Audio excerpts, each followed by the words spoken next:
Topic of the day. ప్రధానమంత్రి నరేంద్ర మోదీ ఏ రాష్ట్రంలో సుభద్ర యోజన పథకంను ప్రారంభించారు?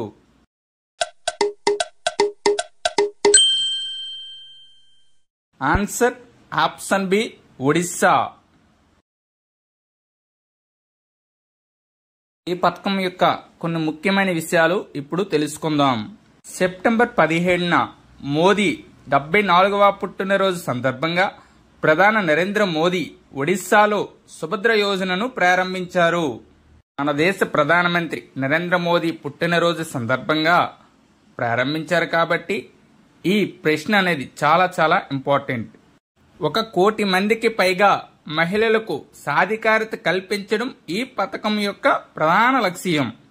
దీని కింద మహిళలకు ఒక్కొక్కరికి 5,000 చొప్పున 2 వాయిదాలలో సంవత్సరానికి 10,000 రూపాయలు చెల్లించబడుతుంది. ఈ 10,000 రూపాయలలో మొదటి విడత రక్షాబంధన్ రోజున ఒక 5,000 రూపాయలు, అదేవిధంగా రెండో విడతను అంతర్జాతీయ మహిళా దినోత్సవం అనగా మార్చి 8వ తారీఖున సందర్భంగా 5,000 రూపాయలను ఇస్తారు.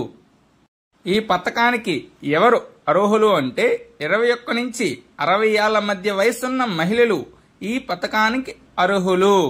సుభద్ర యోజన పథకం కేవలం ఒడిశా రాష్ట్రంలో మాత్రమే అమలు కాబడుతుంది, ఆ రాష్ట్ర అసెంబ్లీ చేత. మనకు ప్రశ్న అనేది ఏ విధంగా రావచ్చు అంటే, నరేంద్ర మోదీ పుట్టినరోజు ఏ రాష్ట్రంలో సుభద్ర యోజన పథకాన్ని ప్రారంభించారు అలా అయినా రావచ్చు, లేదా ఈ పథకం ద్వారా ఎంతమందికి లబ్ధి చేకూరుతుంది అనేది కూడా రావచ్చు, లేదా ఎన్ని విడతలుగా 10,000 రూపాయలు ఇస్తారు అనేదైనా అడగవచ్చు. ఏ వయస్సు వారు అర్హులు అని కూడా అడగవచ్చు. అదేవిధంగా మొదటి విడత రక్షాబంధన్, రెండో విడత అంతర్జాతీయ మహిళా దినోత్సవం. మహిళా లబ్ధిదారులు 5 ఏళ్లలో మొత్తం 50,000 పొందుతారు. ఈ పథకం యొక్క కాలపరిధి ఎంతంటే 5 సంవత్సరాలు.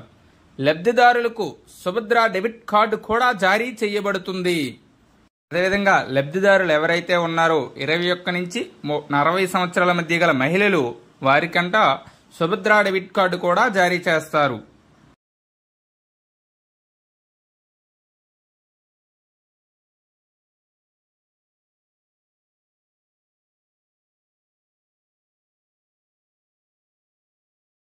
ఒడిశా ప్రస్తుత ముఖ్యమంత్రి ఎవరంటే మోహన్ చరణ్. ప్రస్తుత గవర్నర్ ఎవరంటే Raghubar Das. Thank you one and all. Please like and subscribe my channel. Join in success.